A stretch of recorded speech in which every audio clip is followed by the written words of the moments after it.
Nakita ninyo na patong-patong ang kaso ko, sa totoo lang, baka ang balita ko, may warrant daw ako pag... Hindi, totoo. Yung sa ICC or something. Matagal na akong hinahabol ng mga ano man ang kasalanan ko, ako'y raw yung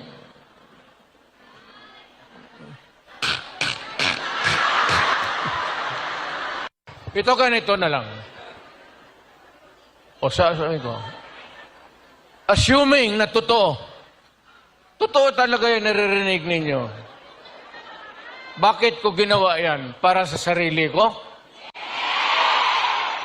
Para sa pamilya ko?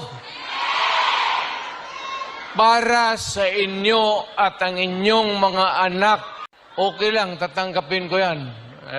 Wala tayong magawa hulihin tayo kung ikulong tayo. Kaya lang, meantime, mag-contribute kayo, baski $5, $10, para paglabas ko sa presuhan, pagawaan ninyo akong monumento katabi ni Rizal. Si Rizal may hawak na libro Akin